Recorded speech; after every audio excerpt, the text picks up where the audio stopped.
రైతుల రుణమాఫీకి సంబంధించి ఇప్పటి వరకు 3 విడతలుగా రుణమాఫీ చేసింది తెలంగాణ ప్రభుత్వం.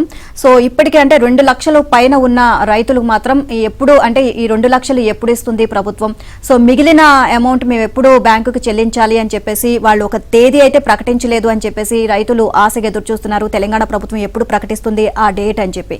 సో దీనికి సంబంధించి అంటే ఎప్పుడైతే వీళ్ళు 2 లక్షలు రుణమాఫీ ఇస్తారో మిగిలిన అమౌంట్ కూడా కట్టేసి దీని నుంచి విముక్తి అవ్వచ్చు అని చూస్తున్నారు. లేకపోతే ఒకవేళ లేట్ అయితే గనక ఈ వడ్డీ భారం మా పైన ఎక్కువగా పడుతుంది అని చెప్పేసి వారు ఆవేదన వ్యక్తం చేస్తున్న పరిస్థితి అయితే కనిపిస్తోంది.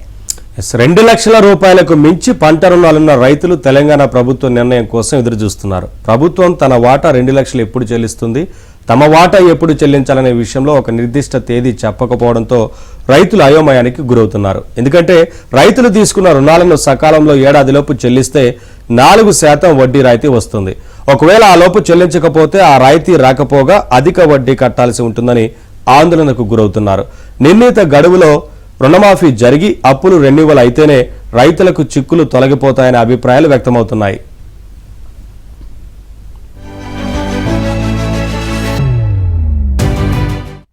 ప్రభుత్వం రుణమాఫీ పథకంలో భాగంగా 2023 డిసెంబర్ 9 వరకు రైతులకు ఉన్న రుణాలను వాటిపైన అయిన వడ్డీని కలిపి మాఫీ చేస్తామని ప్రకటించింది.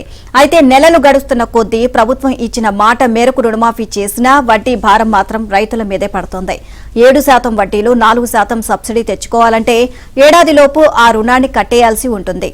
లేదా రైతులు తమ వాటా కట్టేస్తే 2 లక్షల రూపాయల వరకు ఉన్న రుణం ఆలస్యంగా చెల్లించినందుకు అయ్యే అదనపు వడ్డీని తామే భరిస్తామంటూ ఒక నిర్దిష్ట తేదీ అయినా ఉండాలి అని వారు కోరుకుంటున్నారు. 2 లక్షల కేటగిరీలో ఉన్న రైతులకు రుణమాఫీ చేయడానికి సుమారు 9,000 కోట్ల నిధులు అవసరమవుతాయని అంచనాలు ఉన్న నేపథ్యంలో తెలంగాణ ప్రభుత్వం నిధుల సమీకరణపై దృష్టి పెట్టింది. మరోవైపు వచ్చే నెల నుండి రబీ సీజన్ రుణాల పంపిణీ ప్రారంభం కానుంది. అప్పటికైనా ప్రభుత్వం నుంచి స్పష్టత వస్తుందేమోనని రైతులు ఎదురుచూస్తున్నారు.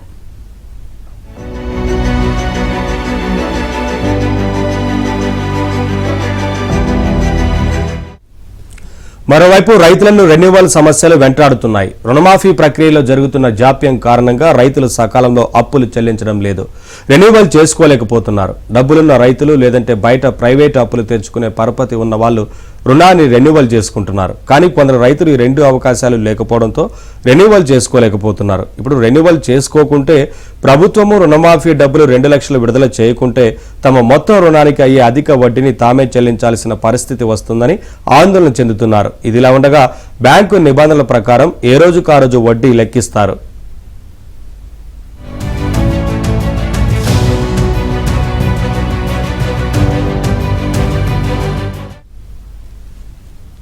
రుణమాఫీ 2024 పథకంలో తెలంగాణ ప్రభుత్వం 2023 డిసెంబర్ 9వ తేదీన కట్ ఆఫ్ తేదీగా తీసుకుంది. అప్పటి వరకు రైతులు తీసుకున్న పంట రుణం వడ్డీ కలిపి ఒక కుటుంబానికి 2 లక్షల వరకు మాఫీ చేస్తామనేది ప్రభుత్వ హామీ. అయితే 2 లక్షల లోపు బకాయిలు ఉన్న రైతులకు విడతల వారీగా రుణమాఫీ ప్రక్రియ నడుస్తోంది. ఇక 2 లక్షలకు మించి అప్పులున్న వారికి పెండింగ్ పెట్టింది. కట్ ఆఫ్ తేదీ ముగిసి 9 నెలలు దాటిపోయింది. అక్టోబర్ 9వ తేదీ వస్తే 10 నెలలు అవుతుంది.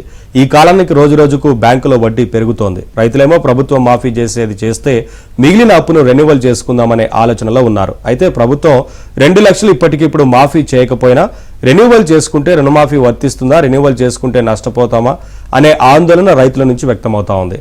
ఇదే అంశానికి సంబంధించి మరింత సమాచారం మా కరెస్పాండెంట్ నరసింహరావు అందిస్తారు. నరసింహరావు, ఇప్పటికే రుణమాఫీకి సంబంధించి ఒక క్లారిటీ ఇవ్వాల్సి ఉంది కదా ప్రభుత్వం. మొత్తంగా రైతులందరూ ఎదురు చూస్తా ఉన్న సిచ్యువేషన్ కనిపిస్తోంది. 2 లక్షలకు పైగా రుణం తీసుకున్న రైతులు ఏంటి వివరాలు? ప్రభుత్వం ఎప్పటిలోగా క్లారిటీ ఇచ్చే అవకాశం ఉంటుంది? ప్రభుత్వం దీనిపైన ఒక కసరత్తు అయితే చేస్తా ఉంది. 2 లక్షల రుణమాఫీ ప్రకటించినటువంటి ప్రభుత్వం ఆగస్టు 15 లోపు చేస్తామని చెప్పింది. అందులో భాగంగా దాదాపుగా 18,000 కోట్లతో సుమారుగా 23 లక్షల మంది రైతులకి 2 లక్షల రుణమాఫీ అయితే చేసింది. ఇక కొంతమందికి రేషన్ కార్డుల్లో తప్పులు ఉండడం వల్ల, రేషన్ కార్డులు లేకపోవడం వల్ల, ఆధార్ కార్డులో తప్పులు ఉండడం వల్ల, కుటుంబ నిర్ధారణ కాకపోవడం వల్ల ఇలాంటి సాంకేతిక పరమైనటువంటి అంశాలతో కొంతమందికి రుణమాఫీ కాలేదు. అయితే వాళ్ళందరికీ కూడా ఇప్పుడు అలాంటి వాళ్ళందరికీ కూడా కుటుంబ నిర్ధారణ చేసి అర్హులైనటువంటి వాళ్ళందరినీ కూడా ఒక యాప్ తయారు చేసి వాళ్ళందరినీ ఎన్రోల్ చేసేటువంటి ప్రక్రియ కొనసాగుతూ ఉంది రాష్ట్ర వ్యాప్తంగా. అదంతా కూడా మండల లెవెల్లో అగ్రికల్చర్ ఆఫీసర్లు ఉంటారు, వారికి ఆ బాధ్యత అప్పచెప్తారు. ఇప్పుడు ఆ ప్రక్రియ అంతా కూడా వేగంగా కొనసాగుతుంది. వాళ్ళందరికీ కూడా వీలైనంత మేరకు కుటుంబ నిర్ధారణ చేసి రేషన్ ఆధార్ కార్డులో తప్పులు ఉన్నటువంటి వాళ్ళకు కూడా సరి చేసి వాళ్ళందరికీ కూడా రుణమాఫీ చేసేటువంటి ప్రక్రియ కోసం అయితే వేగంగా ఆ ఎన్రోల్మెంట్ ప్రక్రియ కొనసాగుతా ఉంది. అది దసరా లోపు పూర్తి చేయాలనేటువంటి ఆలోచనతో ప్రభుత్వం ఉంది. సో ఇక రెండవది మీరు చెప్పినట్లుగా 2 లక్షలు ఆ పైన ఉన్నటువంటి రుణాలు తీసుకున్నటువంటి రైతులకు సంబంధించినటువంటి అంశం. దీనిపైన కూడా ఇప్పటికే వ్యవసాయ శాఖ మంత్రి తుమ్మల నాగేశ్వరరావు ప్రభుత్వం కూడా ఒక క్లారిటీని ఇచ్చింది. 2 లక్షల పైన రుణం ఉన్నటువంటి రైతులు ఆ పైన ఉన్నటువంటి అమౌంట్ ని చెల్లించినట్లయితే సో మిగతా అమౌంట్ ని ప్రభుత్వము 2 లక్షల్ని చెల్లించేందుకు సిద్ధంగా ఉంది అనేటువంటి మాటను చెప్పారు. అయితే ఈ విషయంలో రైతుల్లో ఒక ఆందోళన ఉంది. కటాఫ్ తేదీని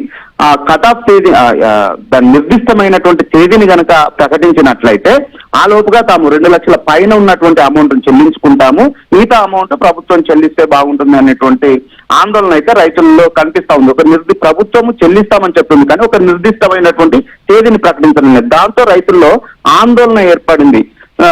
ప్రతి ఏడాది రైతులు తీసుకున్నటువంటి రుణాలకి ప్రతి ఏడాది రెన్యువల్ చేసుకునేటువంటి ప్రక్రియ కొనసాగుతుంది. దానివల్ల ఏంటంటే పావులా వడ్డీ రుణం పడుతుంది, 4% సబ్సిడీ వడ్డీ మీద సబ్సిడీ లభిస్తుంది రైతులకు. కానీ అలా చేయకపోవడం వల్ల అధిక వడ్డీలు చెల్లించాల్సి వస్తుందనే ఆందోళన చెందుతా ఉన్నారు. అయితే దీనిపైన కూడా త్వరలోనే ప్రభుత్వం ఒక నిర్దిష్టమైనటువంటి తేదీని ప్రకటించేటువంటి అవకాశం ఉన్నట్టుగా ప్రభుత్వ వర్గాల ద్వారా తెలుస్తా ఉంది.